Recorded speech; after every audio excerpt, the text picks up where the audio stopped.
Одоо машины аккумуляторыг үзье. За машины аккумулятор одоо солих болж юу энэ даруулга ачаад даруулга юмнууд маань хэр байна, энэ толгой гэлэм бэхлэгдэж боож юу тийм ээ. За энэ вольт нь хэр байна, ампер цагийн хэдэн ампер цагийн аккумулятор энэ гэдэг үзье. За энэ маань өөрөө энэ дээр ингээд аккумулятор болгон дээр ампер цаг, вольт гэдэг юмнууд нэмэгдсэн байдаг. Энэ маань өөрөө одоо 40 ампер цагтай, 12 вольтын тийм ээ. 40 ампер цагтай ийм аккумулятор байна л да. За энэ аккумулятор маань одоо энэ дээр ампер цагийн 40 ампер цагтай. За одоо энийг солих болж юу нягтрал юмнууд нь ямар байна, цаашд хэрэглээд байж болохоор байна уугүй юу гэдгийг одоо аккумулятор тестер юу, батарей хэмжигч энэ тестерээр шалгая. За батарей хэмжигч тестер бол энэ бол дотроос олон янз тестерүүд байдаг. За энэ тестерээр хэдүүлээ шалгая. Энэ бол одоо мэрэгжлийн багж уу? Энэ бол мэрэгжлийн багж байгаа. За одоо энийг ингээд ачааллуулаа. За ингээд одоо ингээд ачаал өгөхөөс өмнө энэ маань бол 12.8 буюу хэвийн хэмжээнд вольт зааж байна л да. Хэвийн хэмжээнд зааж байна. За энгийн зүгээр хасаагүй ямар ч хэрэглэгчгүй байх үед шүү дээ. Одоо ачаал өгөөд одоо машин хасаах ч юм уу те тэр нөхцөлд одоо хэд болж болох вэ гэдэг нь шалгая.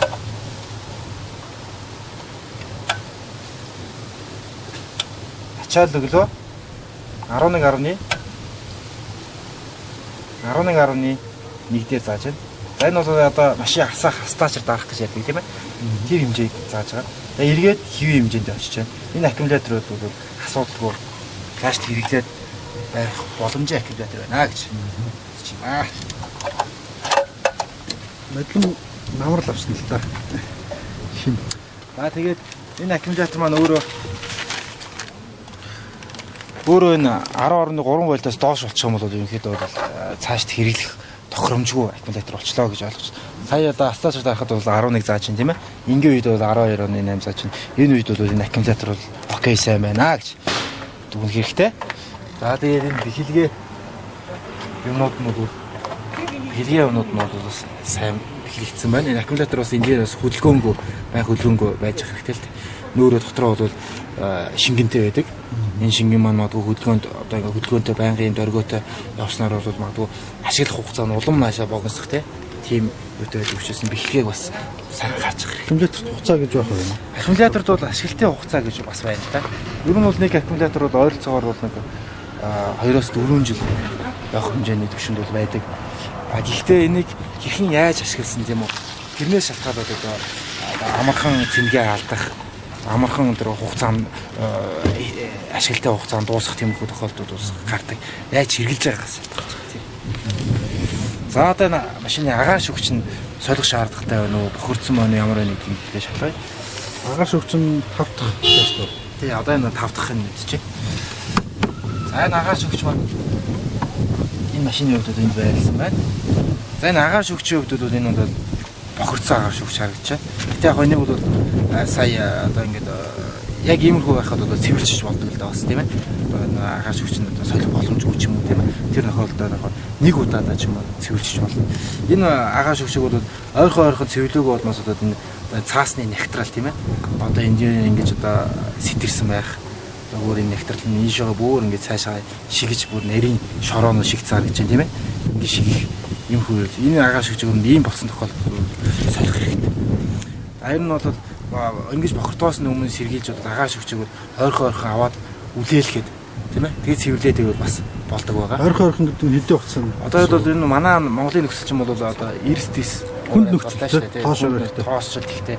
Ер нь бол болж игэл сардаа нэг ч юм уу те аваа шалгачаад байвал. Тэр дугуй засрын газрууд үлээлгээд тэр болох уу? Болно дугуй засрын үлээлгч болно. Гэтэ үлээлгэж яах тэгээд бас хит даралтай ямар үлээлгээд цаасаа гимтээх нь цаасаа агааш өгч гимтээх тийм ээ цоолох тийм эрсдүүд бас гарч магадгүй. Тийм учраас нэг болгоомжтой бас ер нь болж игэл мэрэгжлийн газар очиод солих шаардлагагүй цэвэрлүүлээд тавьчих хэрэгтэй. Солих шаардлагатай бол ер нь яг энэ агааш өгчүүд солих болсон байгаа байхгүй. Манайхан нэг иймэрхүү гараад ирвэл солих шаардлагагүй гэж үздэг шүү дээ тийм. Энэ бол яагаад солих шаардлагатай? Цаасны хувьд нэгдүгээр тийм бас хоёрдугаар хажуу ирмэг юмнуудаар бол сэтэрсэн харагдаж байна. За гуравдугаарт ингэж яарж үзэх хэрэгтэй. За цаана бол нарийн ширхтээ шорооно шигэж гисэн харагдаж байгаа. Юм чээс нэг солих хэрэгтэй.